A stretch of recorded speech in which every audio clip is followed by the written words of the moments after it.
नमस्कार विद्यार्थी मित्र। आज हम कक्षा 8 विषय हिंदी इकाई 6 भरत जो एक एकांकी है वह देखेंगे। एकांकी यानी कि एक बड़े नाटक का एक छोटा सा अंश होता है, उसे एकांकी कहते हैं।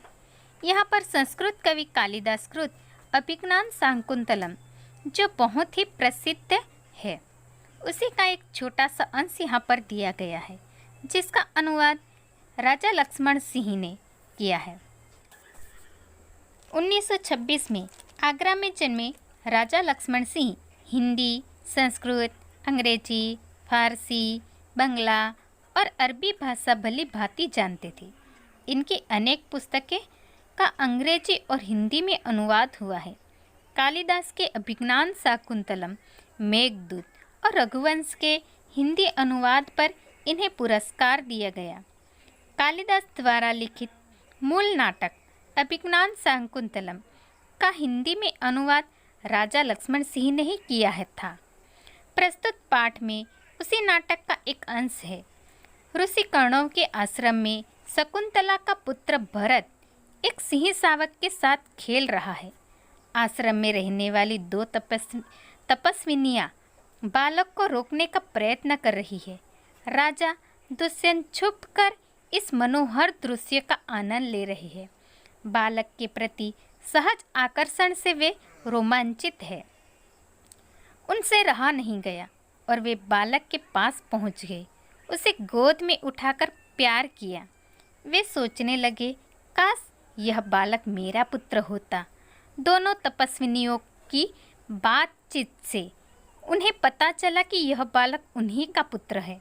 यह जानकर वे खुशी से झूम उठे। विद्यार्थी मित्र,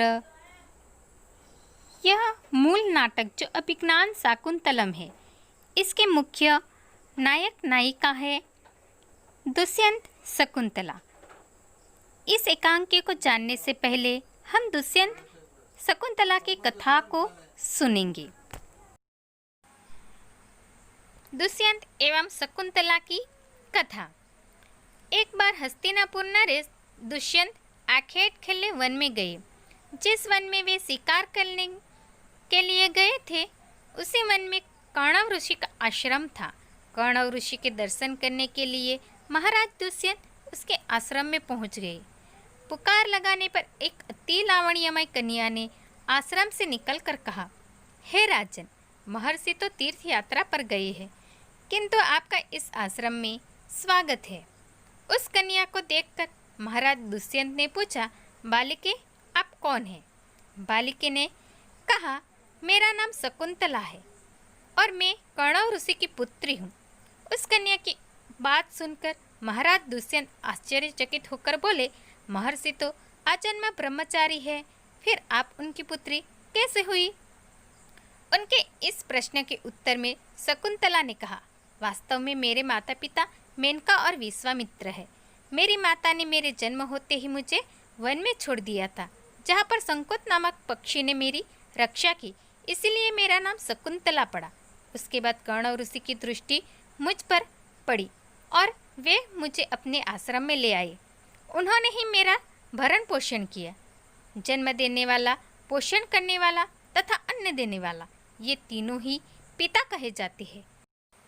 इस प्रकार कर्णव ऋषि मेरे पिता हुए। शकुंतला के वचनों को सुनकर महाराज दुष्यंत ने कहा, शकुंतले, तुम क्षत्रिय कन्या हो। तुम्हारे सौंदर्य को देखकर मैं अपना हृदय तुम्हें अर्पित कर चुका हूँ। यदि तुम्हें किसी प्रकार की आपत्ति न हो तो मैं तुमसे विवाह करना चाहता हूँ। शकुंतला भी महाराज दुष्यंत पर मोहित हो चुकी थी, अतः उसने अपनी स्वीकृति प्रदान कर दी। दोनों ने गंधर्व विवाह कर लिया। कुछ काल समय महाराज दुष्यंत ने शकुंतला के साथ विहार करते हुए वन में ही व्यतीत किया। फिर एक दिन वे शकुंतला से बोले, प्रियतमे, मुझे अब अपना राजकार्य देखने के लिए हस्तिनापुर प्रस्थान करना होगा। महर्षि कर्णव के तीर्थ यात्रा से लौट आने पर मैं तुम्हें यहाँ से विदा कर अपने राजभवन में ले जाऊंगा। इतना कहकर महाराज ने शकुंतला को अपने प्रेम के प्रतीक के रूप में अपनी स्वर्ण मुद्रिका दे दी और हस्तिनापुर चले गए। एक दिन उसके आश्रम में दुर्वासा ऋषि पधारे। महाराज दुष्यंत के विरह में लीन होने के कारण शकुंतला को उनके आगमन का ज्ञान भी नहीं हुआ और उसने दुर्वासा ऋषि का यथोचित स्वागत सत्कार नहीं किया।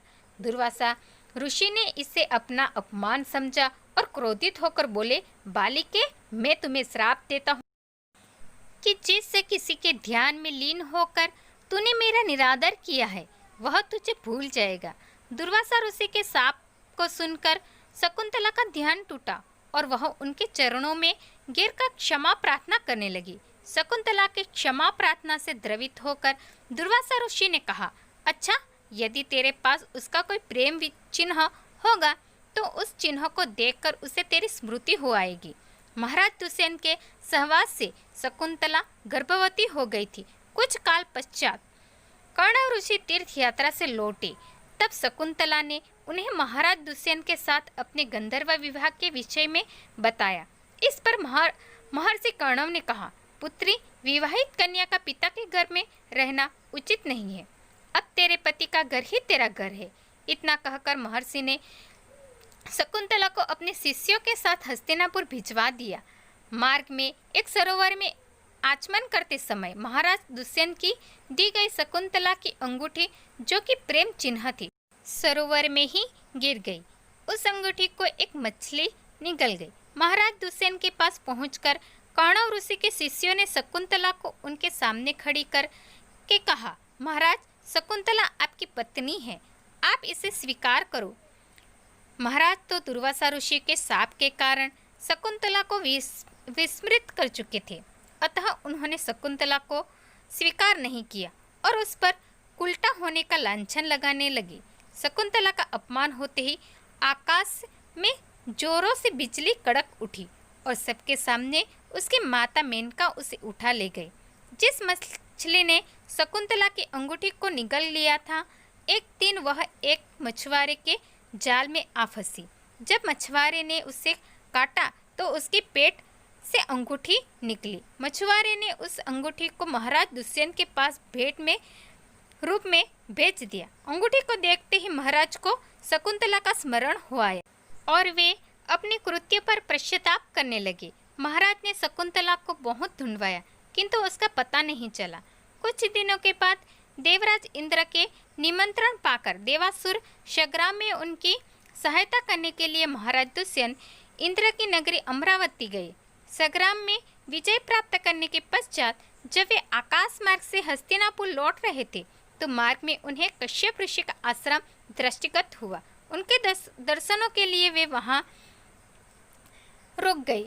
आश्रम में एक सुंदर बालक एक भयंकर सिंह के साथ खेल रहा था। मेनका ने शकुंतला को कश्यप ऋषि के पास लाकर छोड़ा था तथा वह बालक शकुंतला का ही पुत्र था। उस बालक को देखकर महाराज के हृदय में प्रेम की भावना उमड़ पड़ी। वे उसे गोद में उठाने के लिए आगे बढ़े तो शकुंतला की सखी चिल्ला उठी, हे भद्र पुरुष, आप इस बालक को ना छुए, अन्यथा उसकी भुजा में बंधा काला डोरा सांप बनकर आपको डस लेगा। यह सुनकर भी दुष्यंत स्वयं को रोक न सके और बालक को अपने गोद में उठा लिया। अब सखी ने आश्चर्य से देखा कि बालक की भुजा में बंधा काला डागा पृथ्वी पर गिर गया है। सखी को ज्ञात था कि बालक को जब कभी भी उसका पिता अपनी गोद में लेगा वह काला डोरा पृथ्वी पर गिर जाएगा। सखी ने प्रसन्न होकर समस्त वृत्तांत शकुंतला को सुनाया। शकुंतला महाराज दुष्यंत के पास आई। महाराज ने शकुंतला को पहचान लिया। उन्होंने अपने कृत्य के लिए शकुंतला से क्षमा प्रार्थना की। कश्यप ऋषि की आज्ञा लेकर उसे अपने पुत्र सहित अपने साथ हस्तिनापुर ले आए। महाराज दुष्यंत और शकुंतला के उस पुत्र का नाम भरत था। बाद में वे भरत महान प्रतापी सम्राट बने और उन्हीं के नाम पर हमारे देश का नाम भारतवर्ष हुआ। विद्यार्थी मित्र, इस वीडियो में हमने दुष्यंत शकुंतला की कथा को सुना। अगले वीडियो में हम एकांकी देखेंगे।